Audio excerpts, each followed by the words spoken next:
Selamat datang di Rubik Ananda, ruang publik anak binaan Panti Sosial Asuhan Anak Putra Utama 2. Meraih pendidikan tinggi merupakan cita-cita banyak manusia di muka bumi ini. Dan mahasiswa menjadi pilar penting dalam pendidikan di Indonesia, terutama untuk menyambut bonus demografi di tahun 2030. Tentunya mahasiswa menjadi salah satu aset bangsa yang perlu dipersiapkan dengan baik. Nah, siang hari ini kita sudah kedatangan salah satu adik mahasiswa kita, yaitu Bang Dery Prima Ramadan. Halo semuanya, salam kenal juga semuanya. Halo lagi Bulan. Ya, alhamdulillah baik. Dery gimana kabarnya? Alhamdulillah baik selama ini. Nah, luar biasa ya. Di tengah segala kesibukan dan aktivitas di kampus Dery pada belakangan ini, hari ini kita bisa sama-sama ngobrol sama Dery. Karena tentunya banyak perjuangan dan tantangan ya yang Dery hadapin ketika sebelum masuk menjadi mahasiswa sampai akhirnya sekarang sudah berhasil menjadi salah satu dari aset bangsa itu. Nah, kita pengen tahu dan pengen ngobrol nih, sebetulnya alasan Dery pertama kali memilih jurusan hukum sebagai alternatif jurusan Dery itu gimana ceritanya? Oke. Mungkin secara singkatnya sih mungkin saya nyebutnya sebagai panggilan diri ya. Karena dari kecil saya itu termasuk orang yang sangat perhatian dan curious gitu, punya rasa ingin tahu yang besar. Dan ketika kita ngelihat kondisi negara kita pada saat ini gitu, itu timbul aja secara spontan kayak sepertinya jurusan hukum ini sebuah jurusan yang layak nih untuk kita tekuni gitu. Karena selain juga bisa bikin kita jadi lebih intelektual, jurusannya juga tuh bisa memberikan dampak yang nyata untuk masyarakat ke depannya gitu. Karena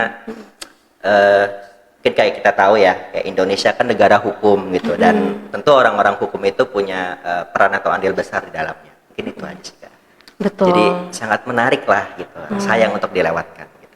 Nah, yang lebih menarik lagi nih teman-teman, karena ternyata Dery ini pernah ikut SBMPTN dan Ya, juga betul. diterima di salah satu universitas negeri. Iya. Tapi Dery memilih Iya betul. ini ya, Jentera ya, dengan jurusan hukumnya. Itu apa sih yang sebetulnya mendorong pada akhirnya Dery tertarik gitu ya dengan Jentera dan juga jurusan hukum itu? Oke. Mungkin flashback dikit aja kali Iya. ya. Dulu waktu di awal masuk SMA itu aku ini sih agak galau gitu. Karena dulu kan cita-cita aku itu pengen masuk SMA ya. Ya seperti kebanyakan remaja lain gitu ya, kayak mungkin SMA itu dipandangnya lebih prestis dibanding SMK gitu. Tapi ketika aku akhirnya masuk SMK dan akhirnya masuk jurusan perkantoran, mungkin di awal aku sedikit ngerasa shock atau kayak nggak semangat awalnya. Cuman seiring berjalannya waktu, justru itulah yang mungkin kalau aku bilang takdir Tuhan nggak ada yang tahu gitu. Akhirnya dari SMK itu aku dulu ngelakuin PKL ya, praktek kerja lapangan gitu di kantor. Kemudian dari situlah aku jadi kenal tuh kayak yang namanya Jentera, kemudian punya semangat lagi buat kayaknya gue harus tetap ngejar cita-cita gue untuk kuliah deh, meskipun gue tuh anak SMK gitu.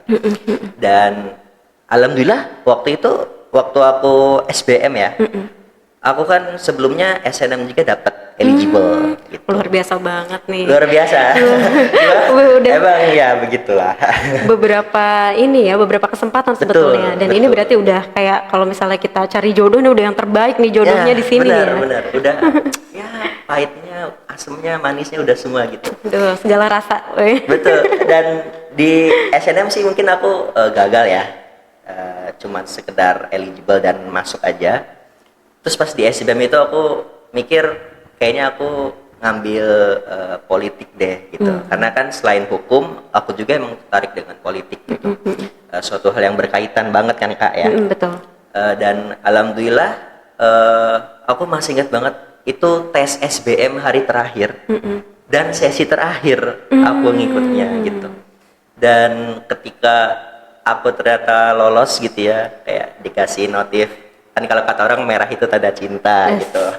Aku dapet hijau biru gitu, kayak agak nggak nyangka. Apa itu hijau biru? Lolos. Oh, Anda berhasil iya. gitu, dinyatakan berhasil, terima gitu. Itu kayak aku pikir wow gitu, ternyata meskipun aku masuk SMK pun ya kalau emang udah rezekinya pasti sampai juga.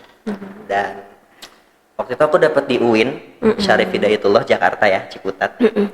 Dan akhirnya galau juga tuh karena kayaknya aku masih mau ngusahain satu jalur lagi, yaitu beasiswa di Jentera itu, di hukum ya.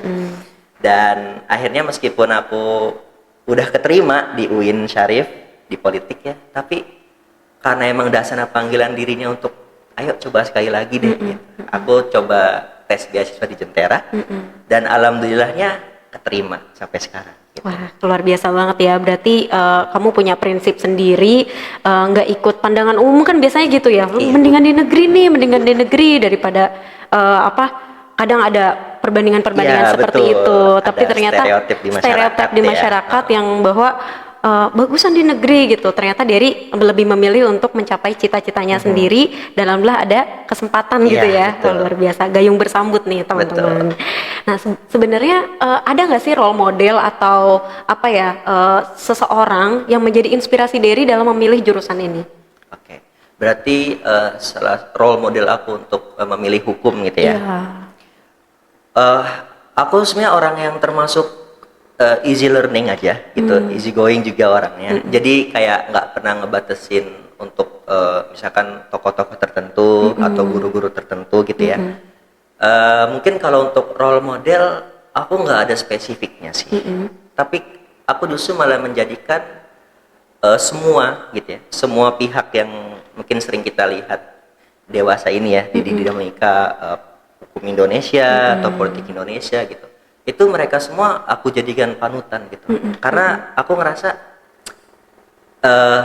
apa nggak hebat gitu ketika kita punya ide atau gagasan dan kita punya rasa untuk memperjuangkan yang seharusnya kita perjuangkan gitu, dan kita bisa memperjuangkan itu dengan ilmu kita tuh kayak keren banget. Benar. Dan aku ngerasa ya tokoh-tokoh yang banyak itu itulah yang jadi energi aku untuk memilih jurusan hukum ini, karena mungkin nggak ada role model spesifik, tapi perjuangan mereka semua gitu ya. Kayak misalkan tokoh-tokoh HAM kalau kita tahu kayak almarhum Munir gitu kan, bagaimana dia mau mengorbankan jiwa raganya gitu. Itu kan ngebikin kita untuk lebih termotivasi. Dan ya mungkin lebih kurangnya tokoh-tokoh itulah semuanya itu yang ngebikin aku jadi yakin untuk ngambil hukum dan berusaha semaksimal mungkin gitu kayak untuk ya minimal kalaupun nggak jadi seperti mereka, jatuhnya nggak jauh-jauh banget lah. Luar biasa banget ya. Jadi kamu mendriven dari tokoh-tokoh yang kamu tahu gitu untuk kemudian jadi energi Derry gitu ya. Motivate me so much lah. Ya, tapi ada value tertentu yang pengen kamu cari nggak sih ketika kamu masuk jurusan ini gitu? Karena kan biasanya kita selain dari tokoh-tokoh yang tadi kamu bilang, ada value pribadi nih yang ngedriven kamu jadi semangat dan saya mau membuat perubahan seperti yang tadi kamu sempat bilang ya. Oke. Mungkin kalau dari pribadi aku sendiri sih, ini kayaknya belum sarapan nih mic-nya nih. Biasa, nggak apa-apa. Kalau dari aku pribadi sih, mungkin apa ya, ada beberapa hal sih ya yang bikin aku lebih tertarik ke hukum gitu. Dan salah satunya yang dari dulu aku pikirkan adalah hukum itu kan salah satu aspek yang paling fundamental lah dalam kehidupan umat manusia. Selain tentunya ekonomi gitu ya. Kayak ekonomi itu kan menggerakkan manusia, tetapi kan hukum itu ngasih kerangkanya kan. Apa yang boleh, apa yang nggak boleh gitu kan kawan ya. Maka aku berpikir kalau kita bisa jadi sarjana hukum yang benar-benar sarjana hukum, bukan sarjana penghafal undang-undang gitu ya. Jadi ketika kita benar-benar bisa paham gitu hukum itu seperti apa, aku ngerasa ya aku bisa punya value yang lebih dari teman-teman yang lain gitu. Maksudku bukan lebih merasa lebih baik, tapi kayak punya kesempatan yang lebih gitu, opportunity gitu. Karena dengan pemahaman hukum yang mumpuni, aku ngerasa kita kemanapun bisa masuk. Oke, Ya. benar-benar. Apalagi di negara hukum yang tadi Betul, sempat betul, singgung ya, betul. gitu. Apapun berkaitan dengan hukum. Benar. Mau kita berbicara ekonomi, sosial, Betul. berbicara apapun itu ada kaitannya. Pasti ya, ada hukum yang dengan bekerja di hukum. dalamnya, seperti itu. Tapi kan isu-isu yang berkaitan dengan hukum seperti tadi mungkin politik, pemerintahan, apalagi di Indonesia beradaptasi dengan hal itu. Oke. Mungkin kalau isu-isu tepi jurang ini kan identiknya sama ya semenjak era sosmed seperti sekarang ya. Benar, benar. Banyak Gen Z yang aktif banget gitu di sosmednya gitu. Tapi kalau aku justru melihat konten atau aspek-aspek hal-hal tepi jurang ini justru kayak suatu hal yang menarik justru. Karena seperti yang kita tahu gitu ya, karena kebebasan berekspresi gitu dan salah satu hal yang paling penting dalam negara kita yang kebetulan negara demokrasi seperti itu ya, itu kan percepatan arus informasi gitu. Betul. Jadi ketika ada satu hal terjadi kita bisa cepat tahu, diviralkan istilahnya gitu kan kayak. Nah, Benar banget. justru menurut aku isu tepi jurang itu yang ngebikin kita malah makin semangat gitu. Malah Buat makin Derry ya, yang pencinta tantangan. benar Jadi emang cocok banget betul ya. itu ngebikin kita lebih semangat, lebih bergairah karena kita yakin kalau kita bergeraknya kompak gitu dan tentu bergerak untuk hal-hal yang baik ya, itu dampaknya pasti bakal hebat juga, bakal masif gitu. Jadi untuk isu-isu seperti ini memang agak tricky, cuman kalau kita bisa kelola dengan baik itu bisa bakal jadi potensi yang besar juga untuk menyuarakan keadilan seperti itu. Jadi ya mungkin ibaratnya sih kita bisa gunain pasukan netizen gitu ya, kita bisa gunain sosmed itu untuk memviralkan hal-hal yang perlu untuk diviralkan, sehingga kita bisa juga untuk memanfaatkan hal itu sebagai pendorong keadilan gitu, biar lebih mudah diusut seperti itu sih. Ya bisa menjadi tantangan, tapi Betul. bisa juga jadi masalah juga Iya, ya kalau tidak benar. terkendali seperti Ya, itu ya. Pinter-pinter Bang Derry. aja sih. Jangan Oke. sampai kita malah terlena akhirnya terjebak sama konten atau ucapan kita nantinya gitu kan. Betul, Ya. betul. Nah, kembali lagi ke topik utama kita terkait dengan motivasi yang tadi sempat kita bahas ya. Mhm. Sebenarnya ada tantangan-tantangan tersendiri nggak yang Derry hadapin gitu ya, baik sebelum menjadi mahasiswa maupun saat ini nih ketika udah jadi mahasiswa? Oke. Kalau tantangan tentu banyak ya, Kak.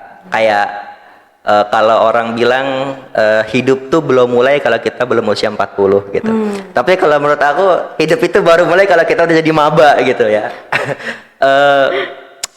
Yang jelas masa-masa sekolah sama masa kita jadi mahasiswa itu beda banget gitu. Kayak kita lebih well prepare untuk diri kita sendiri, udah nggak ngarepin lagi arahan dari orang lain, kayak apa-apa harus disuruh, apa-apa harus diminta. Itu kehidupan mahasiswa tuh kayak nuntut kita untuk mandiri, kayak ya Der, lo itu udah mandiri gitu, lo harus apa-apa harus inisiatif sendiri dan lain sebagainya. Dan tentunya hal itu cukup jadi tantangan ya, karena ya mungkin kita kalau masa sekolah SMA itu kayak masa-masa kita nakal ya, kayak ya suka-suka gue lah gitu, masih muda ini gitu. Tapi ketika masuk kehidupan mahasiswa itu kita harus lebih teratur, lebih terarah gitu. Dan mungkin kalau menurut aku sih salah satu tantangan yang menariknya itu adalah tentang apa ya? Aku nyebutnya lifestyle gitu atau atmosfer gitu ya, kehidupan atmosfer yang beda gitu. Kayak kalau di kuliah kita harus bisa lebih siap ya dengan lingkungan yang baru, dengan ketemu orang-orang yang mungkin kita nggak expect bakal ternyata ada ya orang kayak gini gitu kan, dengan 1001 macam keunikannya gitu, dan kita harus bisa tuh buat menerimanya, menghargai gitu, toleransi gitu. Bukan soal dalam agama tapi dalam ya keseharian gitu. Jadi kayak jadi seorang mahasiswa itu bener-bener ngebikin kita harus lebih peduli dan ya toleran lah sama sekeliling kita. Itu kayak menarik banget nuntut kita untuk bisa beradaptasi gitu Kak. Oke. Pasti Kak Aulan juga dulu gitu lah pas awal-awal kuliah ya. Ada Kayak shock culture-nya dikit ya. bener culture shock yang bikin kita, gue harus adaptasi nih gitu. Ya kayak gitu, nggak Oke. jauh beda. Jadi kalau tantangannya bukan cuman dari situasi studinya ya, tapi Betul. juga dengan relasi gitu ya. Nah, Kaulan penasaran juga nih, apa sih sebetulnya makna mahasiswa menurut Dery? Makna menjadi mahasiswa bagi Dery? Oke, Pak, ini pertanyaannya yang ngeri-ngeri sedep nih. Kalau menurut aku pribadi, mahasiswa itu sebetulnya apa ya? Itu tuh anugerah sih. Kalau menurut aku. Kenapa aku bilang anugerah? Karena nggak semua orang bisa nyampe ke titik ini. Gitu. Bener banget. Aku punya banyak teman yang ikut les, gitu. Sekolah pagi, pulang sore, sore ketemu malamnya untuk les lagi segala macem. Dan ya dia nggak masuk gitu. Either dia nggak masuk negeri atau karena dia nggak masuk negeri akhirnya masuk swasta gitu. Intinya ada kegagalan di situ.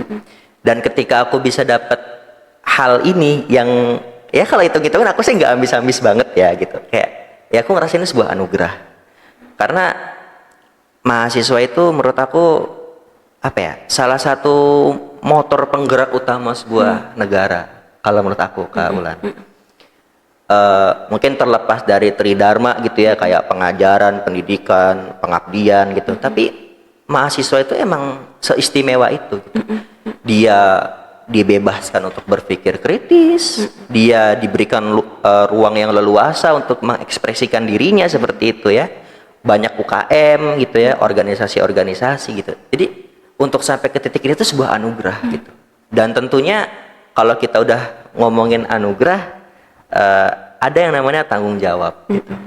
Maka aku memandang statusku sekarang sebagai mahasiswa itu sebagai sebuah anugerah yang aku terima, ya maka aku harus memanfaatkannya dengan baik gitu, menjaganya gitu.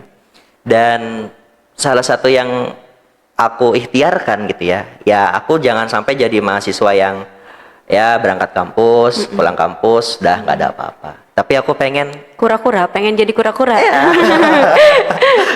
ya kuliah rapat gitu ya, mungkin tipis-tipis lah gitu, jangan rapat-rapat terus. Tapi aku pengen ya sejak aku hari pertama aku berstatus sebagai mahasiswa, maka pikiranku, tubuhku ya, fisikku seperti itu, waktuku itu sudah harus siap untuk dicurahkan untuk kepentingan bersama gitu.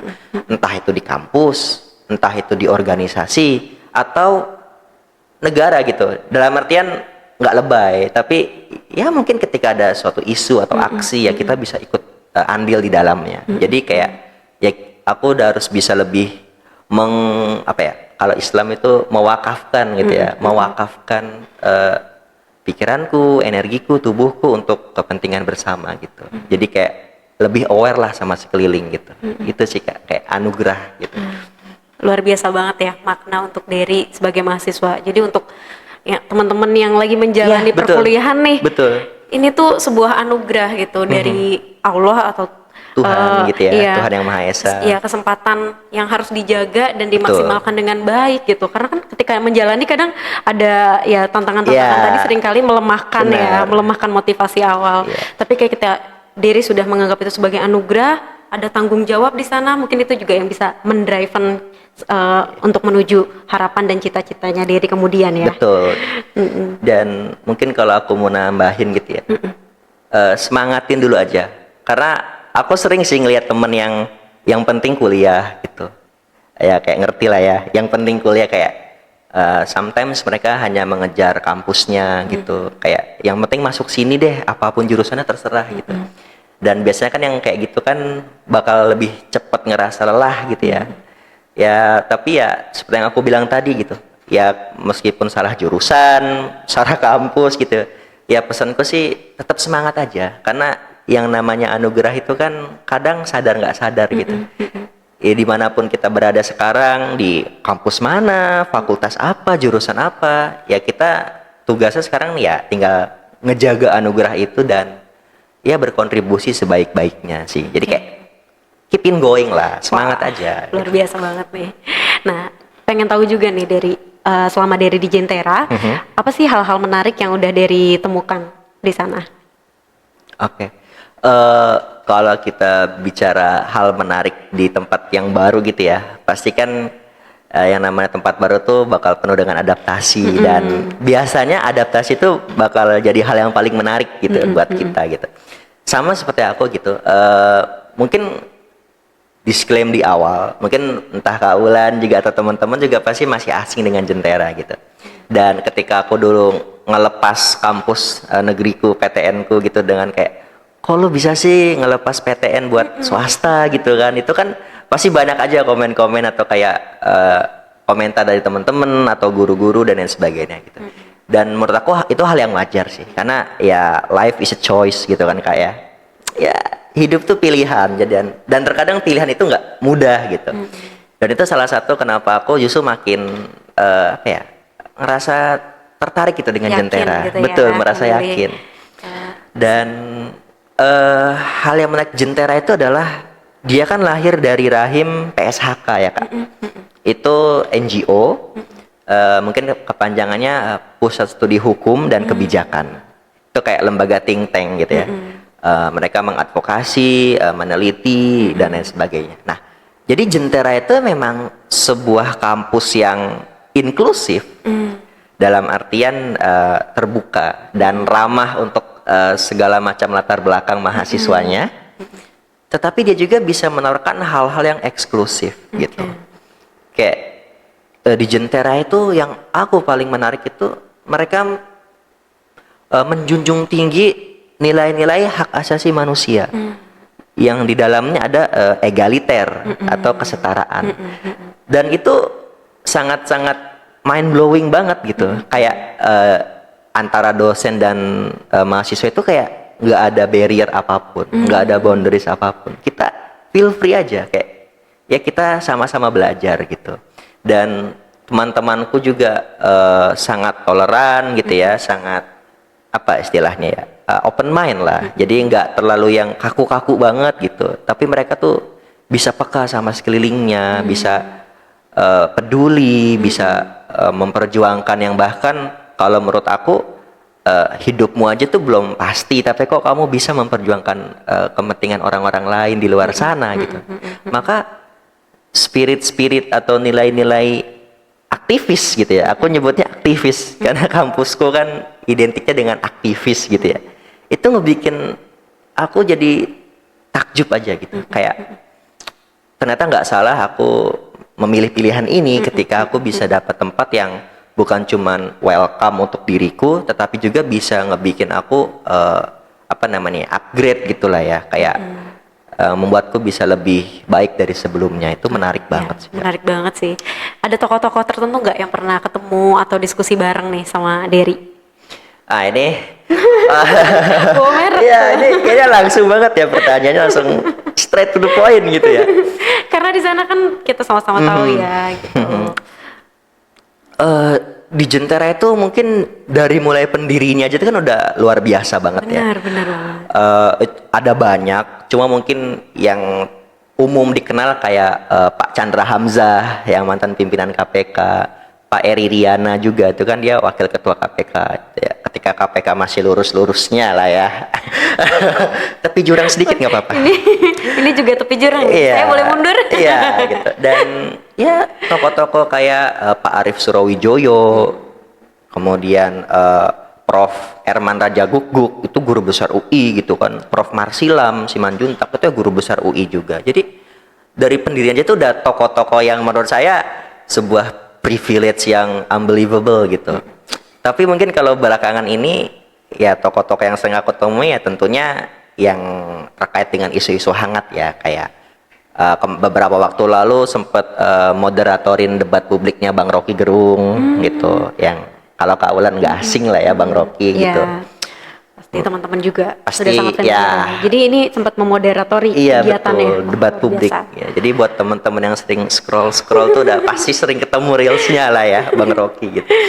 Bang Rocky Gerung, entah itu apa namanya Mbak Bivitri Susanti sebagai pakar tata negara gitu, yang wajahnya itu pagi di mana, siang di mana, sore di mana gitu kan. Kayak tapi di kampusku tuh kayak hampir Mbak Bivitri lagi, Bivitri lagi gitu, kayak tiap hari ketemu gitu. Kayak banyak lah tokoh-tokoh lain, dan menurut aku apapun latar belakang mereka, untuk aku pribadi, mereka orang-orang yang hebat lah dan sangat inspirasional sekali gitu sih. Dan Derry juga sangat inspirasional banget ya. Setuju nggak Amin, sih? Setuju amin. kan? Nanti kepoin aja ya.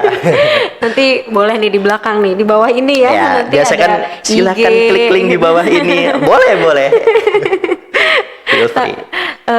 Yang menjadi menarik juga setelah menjalani perkuliahan, tentunya dengan yang tadi ya Derry Iya. ini karena passion, jadi tentunya akan menjadi sesuatu yang berbeda gitu ya ketika memang lahirnya itu dari dalam diri ya. Pengetahuan pasti sudah dapat dari kampus. Iya. Keterampilan dan value itu lebih dalam lagi ya. Derry juga udah punya gitu ya. Iya. Nah, kemudian yang ingin Kaulan tahu, harapan Derry nih setelah Derry menjalani perkuliahan, apa sih kemudian yang menjadi harapan atau mungkin cita-cita Derry nanti? Ya, ini menarik banget, dan mungkin dari aku pribadi ya bisa sekalian ngasih pesan juga sih, kayak cita-cita itu kan Kak pasti berubah-berubah ya. Kayak mungkin kalau teman-teman yang lain kelas 1 SD ditanya mau jadi apa, jadi guru gitu ya. Ntar kelas 2 jadi dokter, ntar kelas 3 mau jadi apa. Terus pas udah mahasiswa pasti yang penting lulus gitu kan. Kayak kadang cita-cita itu berubah-berubah ya. Betul. Tapi kalau dari aku sih, sejujurnya ada cita-cita yang paling besar dan menurutku dari kecil nggak pernah berubah gitu. Aku itu pengen jadi orang yang berdampak ya, tentunya dengan ilmu yang aku pakai. Maka aku nggak pernah nyebutin profesi tertentu. Oke. Gitu. Ketika aku ditanya mau jadi apa, ya aku bilang ya jadi orang penting aja dah gitu. Kadang ditanya emang belum penting, ya OTW penting gitu kan. Atau ya pokoknya jadi orang yang berdampak buat sesama. Dan ketika aku sekarang jadi mahasiswa, tentunya yang paling aku cita-citakan itu apa ya, kayak ilmu yang aku dapat di bangku kuliah. Dan kebetulan karena aku beasiswa gitu ya, terima kasih juga untuk donatur saya gitu. Jangan sampai ilmu yang aku dapatkan itu malah nggak bermanfaat gitu. Aku pendam sendiri atau aku jadi malah menyalahgunakan gitu ya. Tapi kayak aku pengen ilmu yang aku dapat itu berdampak buat sesama. Dan setelah aku dulu sempat PKL juga ya di Wahid Foundation, itu NGO juga, ciptaannya almarhum Gus Dur gitu.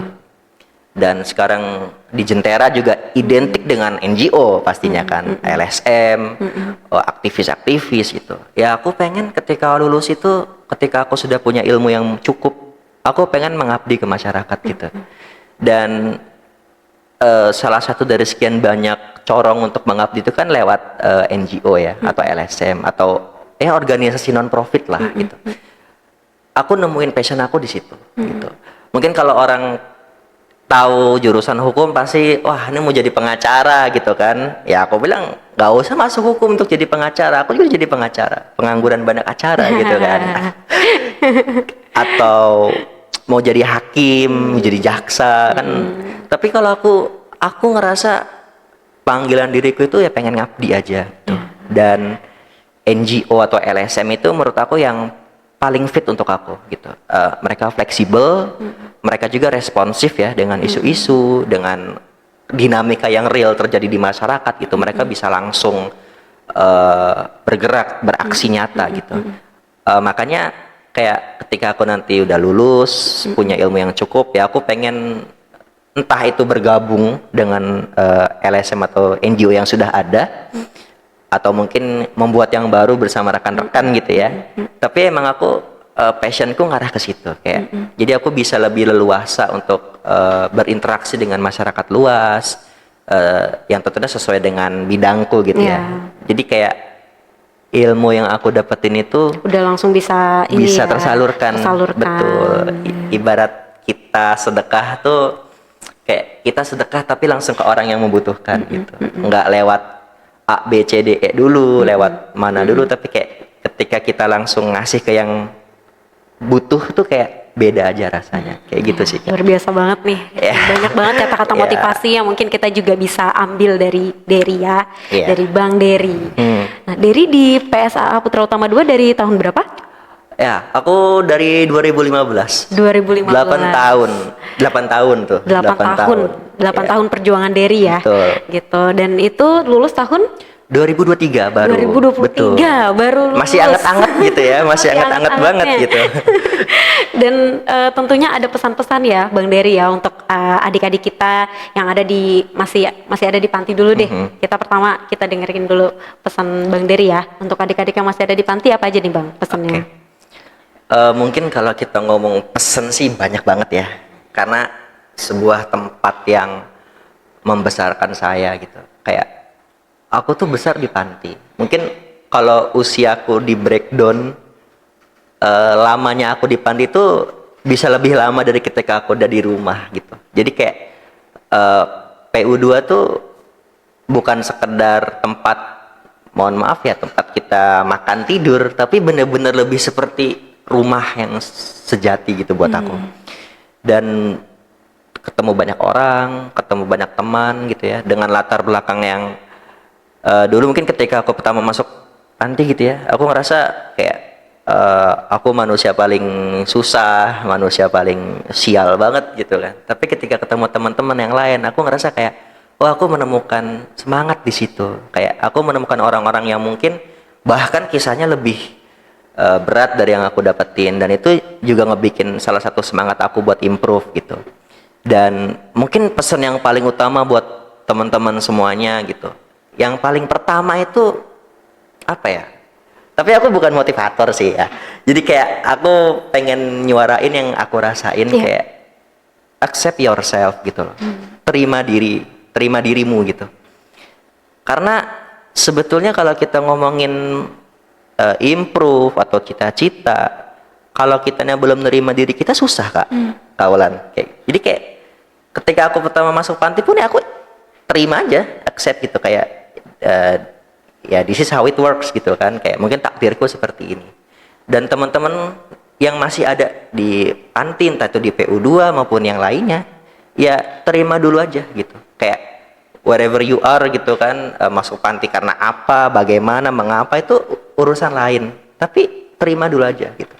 Ketika kita udah nerima, jadi oh ya mungkin Tuhan naruh aku di sini, nanti dengan sendirinya kita bakal lebih mudah buat berkembang gitu. Kayak kita tuh nggak punya beban, kayak aku anak panti, aku bangga gitu, bangga banget malah ya kan, kayak ngerasa nggak pernah ngerasa malu, justru malah ngerasa kayak terhormat, kayak aku dapat blessing yang besar dari Tuhan gitu. Jadi kayak buat teman-teman, terima dulu aja, terima diri, kayak maafkan dirimu gitu ya. Mungkin kalau kata Gen Z sekarang, berdamai dengan diri sendiri gitu. Karena kalau kita udah berdamai dengan diri sendiri, kita belajarnya jadi ikhlas, ya kan? Kita ngikutin kegiatan di panti, ada bimbel kah, ada ekskul apa kah gitu kan, ada kegiatan apa, kita enjoy aja, nggak ada rasa beban.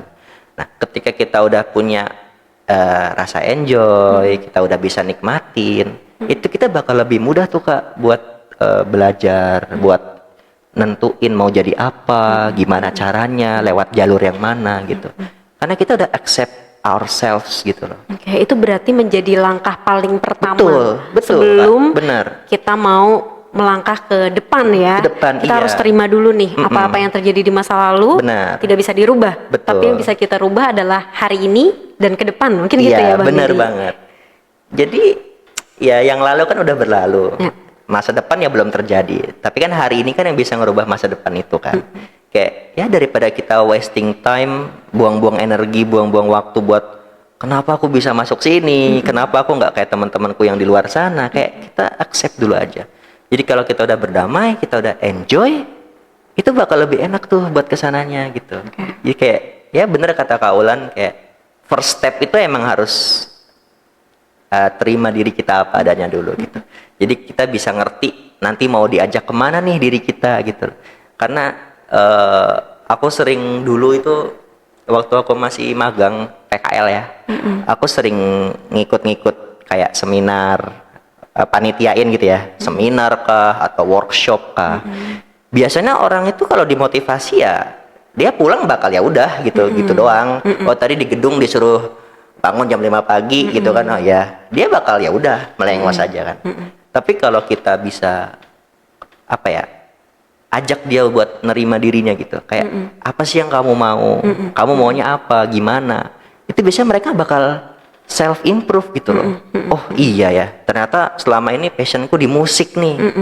Dia bakal lebih enjoy tuh buat apa ya, ngasah bakat dia di musik, karena dia bakal ngerasa ya udah mungkin emang bakatku ada di sini. Jadi berlaku juga untuk yang lainnya gitu ya. Jadi ketika kita udah nerima diri kita, ya kita bakal lebih mudah buat improve kemanapun itu. Jadi kayak ibu bapak kita di panti gitu ya, pengasuh-pengasuh, itu lebih mudah ngarahinnya. Karena kalau teman-teman gitu ya udah punya standing positionnya sendiri gitu, udah ngerti dirinya siapa gitu. Temen ibu bapak pengasuhnya cuma ngarahin aja gitu kan, bener kan? Betul. Kayak mereka mengarahkan kita gitu, membimbing kita, asal kitanya udah punya standing position. Kalau kitanya sendiri masih belum ngerti diri kita, kitanya masih berperang dengan masa lalu, dengan isi kepala kita, ya gimana mau diarahin gitu kan. Ibaratnya kitanya sendiri susah, apalagi bapak ibu kita kan nggak ngerti gitu kan, kamu maunya apa, mau gimana, enaknya gimana gitu. Jadi ya pertama kita harus berdamai dulu, realize dulu kita siapa, gimana, bagaimana, barulah kita bisa pelan-pelan improve ke depannya kayak mana. Gitu sih. Mungkin memang apa, butuh proses. Betul, gitu kan? butuh proses. Untuk proses Nggak ada yang penerimaan instan, dini ya. nggak ada yang instan. Indomie pun Tapi direbus kok. Iya. Tapi yang penting mau ya, ada keinginan dulu ya untuk berubah, untuk berjuang buat masa depan, mungkin gitu ya. Yakin aja. Jangan berkecil hati, berkecil diri lah. Pokoknya kita sama-sama makan nasi, kita sama-sama punya 24 jam di waktu kehidupan kita gitu kan. Kayak nggak mungkin kan kayak Kaulan punya 30 jam, aku cuma 24 jam. Enggak kan? Kayak kita adil lah gitu. Kita ada di posisi yang sama. Jadi yakin aja sama diri kita sendiri gitu. Luar biasa. Terakhir pesan untuk teman-teman yang nonton podcast ini secara umum. Silakan. Mungkin kalau pesan dari aku ya, kayak yang tadi aku bilang di awal, cita-cita itu pasti bakal berubah gitu. Yang namanya cita-cita itu pasti berubah. Tapi kalau kita ngomong tujuan, itu biasanya pasti bakal sama gitu. Kayak misalkan tujuan kita apa, itu jarang berubah. Tapi kalau ditanya cita-cita, pasti berubah. Maka mungkin dari yang bisa aku sampaikan, fokuslah sama tujuan gitu kan. Kayak tujuanmu kemana, arahkan ke situ gitu. Terlepas nanti jatuhnya di mana atau jadinya apa, minimal tujuan kita tuh nyampe gitu. Dan cara kita untuk sampai ke tujuan itu tentunya berbeda ya. Ada yang mulai dari angka 0, ada yang dimulai dari angka 10, ada yang dari 30, kayak ya that's how world is work gitu loh kan. Gimana dunia ini bekerja seperti itu. Tapi ya seperti tadi aku bilang, mulai dari diri kita sendiri dulu aja. Kenalin diri kita, kita ini siapa, maunya apa, enaknya gimana gitu.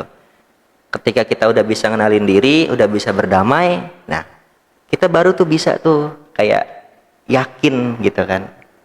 Kalau kita mau yakin kan kita harus kenal dulu kan. Kayak udah kenalin aja. Ketika kita udah yakin sama diri kita nggak akan berkecil hati gitu.